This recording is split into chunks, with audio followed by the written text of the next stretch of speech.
நெருங்கிய முக்கிய செய்தி எடுத்திருக்கிறது பார்க்கலாம். கப்பல்களை அனுமதிப்பதில் ஈரான் அரசு திடீரென முக்கிய முடிவு எடுத்திருக்கிறது. இது தொடர்பான கூடுதல் தகவலுடன் நேரலையில் இணைகிறார் எமது செய்தி தலைமை சண்முக சுந்தரம். வணக்கம் சண்முக சுந்தரம், என்னென்ன தகவல் விவரங்கள்? அப்ரஹாம், ஈரான் இஸ்ரேல் அமெரிக்கா இடையேயான போர் காரணமாக தற்பொழுது கப்பல்கள் வருவதிலே மிக பயங்கரமான ஒரு தடுப்புகள் ஏற்பட்டிருக்கிறது. காரணம், ஓர்முஸ் ஜலசந்தி என்ற ஜலசந்தியை கடந்துதான் வளைகுடாவில் இருந்து கப்பல் அனைத்துமே இந்திய பெருங்கடலுக்கு வர வேண்டும், அரபிக்கடல் வழியாக. ஆனால் இந்த ஓர்முஸ் ஜலசந்தி ஒட்டிலமாக கட்டுப்பாட்டில் வைத்திருக்கும் ஈரான் அரசு தற்பொழுது போர் காரணமாக தாங்கள் பாதிக்கப்பட்டுள்ளதா, அந்த வழியாக கப்பல்களை அனுப்ப மாட்டோம் என அடம் பிடித்து கப்பல் வந்தால் தாக்குவோம் என சில கப்பல்களையும் தாக்கி இருக்கிறார்கள். இதனால் அங்கு முற்றிலுமாக கப்பல் போக்குவரத்து தடைப்பட்டு பெரும் சிக்கல் ஏற்பட்டிருக்கிறது. இந்தியா உள்ளிட்ட பல நாடுகளில் எரிவாயு பற்றாக்குறை, அதே போன்று பெட்ரோல் டீசல் பற்றாக்குறை போன்றவை எல்லாம் ஏற்பட்டிருக்கின்றன. இந்தியா, சீனா போன்ற நாடுகள் கையிருப்பு வைத்திருப்பதால் தற்போது பெரிய அளவு தட்டுப்பாடுகள் இந்த இரு நாடுகளில் இல்லை. ஆனால் மற்ற ஏனைய ஆசிய நாடுகளிலே மிகப்பெரிய தட்டுப்பாடு ஏற்பட்டிருக்கு. பல நாடுகளில் 4 நாட்கள் தான் வேலை நாட்கள், 3 நாட்கள் விடுமுறை எல்லாம் விட்டிருக்கிறார்கள். கிட்டத்தட்ட ஒரு லாக்டவுன் போல அங்கு காணப்படுகிறது என்றுதான் உண்மையான யதார்த்த கள நிலவரம். ஆனால் தற்போது ஈரான் திடீரென தன்னுடைய அந்த ஓர்முஸ் ஜலசந்தி தொடர்பான கட்டுப்பாட்டு அறிவிப்பிலே திடீரென ஒரு யூ-டர்ன் அடித்திருக்கிறது. அதாவது 2-3 நாடுகளுக்கு மட்டும்தான் அனுமதி கொடுத்தனர். சீனா, ரஷ்யா, இந்தியா ஆகிய 3 நாடுகளின் நட்பு நாடுகள் என்ற வகையிலே இந்த நாட்டுகளுக்கான கப்பல்களை மட்டும் அனுமதிக்கிறோம் என கூறியிருந்தார்கள். அந்த வகையில் தற்போது பாகிஸ்தானையும் அவர்கள் சேர்த்திருக்கிறார்கள். இந்தியா, பாகிஸ்தான், சீனா, ரஷ்யா ஆகிய 2 நாடுகள்.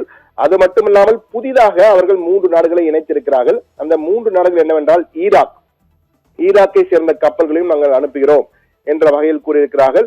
ஈராக் கப்பல், அதே போன்று மேலும் 2 நாடுகள் மலேசியா, தாய்லாந்து ஆகிய நாடுகளுக்கான கப்பல்களையும் நாங்கள் அனுப்புவோம். இந்த 7 நாடுகளுக்கான கப்பல்களை அனுப்புவதில் எங்களுக்கு எந்த பிரச்சனையும் இல்லை.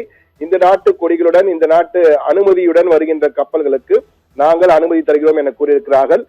நேற்று கூட 2 கப்பல்கள், இந்திய கப்பல்கள், சமையல் கேஸ், அதாவது எரிவாயுவை ஏற்றி வந்த இயற்கை எரிவாயு ஏற்றி வந்த 2 பெரிய கப்பல்கள், இந்தியாவுக்கு வருகின்ற 2 பெரிய கப்பல்கள் தற்போது அனுப்பி வைக்கப்பட்டிருக்கின்றன. அந்த ஹோர்முஸ் ஜலசந்தி வழியாக அனுப்பி வைக்கப்பட்டிருக்கின்றன. முன்பெல்லாம் தினந்தோறும் 100 கப்பல்கள் அந்த ஜலசந்தி வழியே தினமும் கடந்து செல்லும். ஆனால் தற்போது ஓரிரு கப்பல்கள் தான் செல்கின்றன, மற்ற கப்பல்களுக்கு அனுமதி இல்லை என்ற சூழல் காணப்படுகிறது.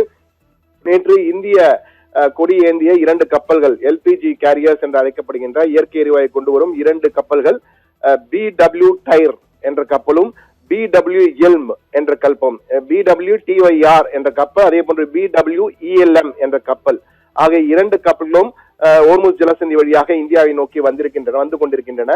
எனவே இந்தியா, பாகிஸ்தான், சீனா, ரஷ்யா, ஈராக், மலேசியா, தாய்லாந்து ஆகிய நாட்டு கப்பல்களுக்கு எந்த பிரச்சனையும் இல்லை. தொடர்ந்து பெட்ரோல், டீசல், எரிவாயு போன்றவை எல்லாம் தொடர்ந்து வந்து கொண்டே இருக்கும் கப்பல்கள் மூலமாக எந்த குழப்பமும் இல்லை என்பதை ஈரான் தெளிவுபடுத்தியுள்ளது. அது மட்டுமல்ல, ஓர்முஸ் ஜலசந்தி வழியாக செல்லும் கப்பல்களுக்கு இப்பொழுது சூயஸ் கால்வாய் வழியாக செல்லும் கப்பல்களுக்கெல்லாம் கட்டணங்கள் வசூலிக்கப்படுகின்றன.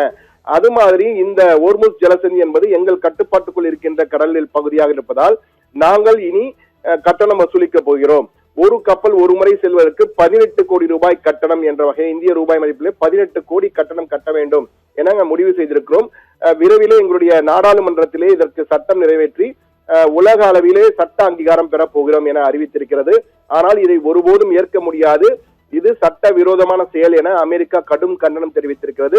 ஆனால் வரும் 7ஆம் தேதி வரை அமெரிக்கா போர் நிறுத்தம், அதாவது தாக்குதல் நிறுத்தம் என அறிவித்திருக்கிறது. ஆனால் 7ஆம் தேதி முடிவடைந்த பிறகு மிகப்பெரிய தாக்குதலை அமெரிக்கா நடத்தப் போகிறது என்றெல்லாம் தகவல்கள் பரவி கொண்டிருப்பதால் ஒருவித அச்ச சூழ்நிலை காணப்படுகிறது. ஆனால் எது எப்படி இருப்பினும் தற்போதைக்கு இந்தியா போன்ற சில நாடுகளுக்கு வருகின்ற கப்பல்கள் தொடர்ந்து வந்து கொண்டிருக்கின்றன. அதில் எந்த குழப்பமும் இல்லை என்பதுதான் தற்போதுக்கு நமக்கு கிடைத்திருக்கும் தகவல். எனவே யூ-டர்ன் அடித்திருக்கிறது. ஆனால் அந்த யூ-டர்ன் இந்தியாவுக்கு பலமாக இருக்குமா, எப்படி இருக்க போகிறது, மற்ற உலக நாடுகளுக்கு எப்படி இருக்க போகிறது, அமெரிக்காவின் நிலைப்பாடு என்ன போன்றவை எல்லாம் தற்போது பெரும் கேள்வியாக மாறி இருக்கிறது.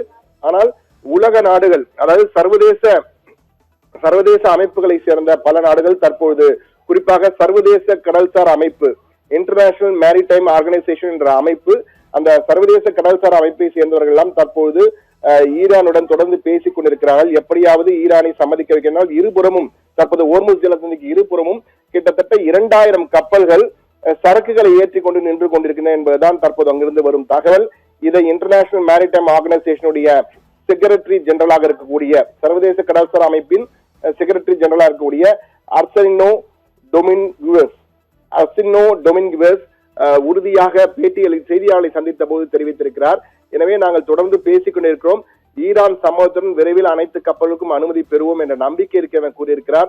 எது எப்படியும் போர் இல்லாமல் அமைதியாக விரைவில் இந்த போக்குவரத்து சீரடைய வேண்டும் என்பதுதான் அனைவருடைய எதிர்பார்ப்பாக இருக்கிறது. ஆப்ரஹாம்.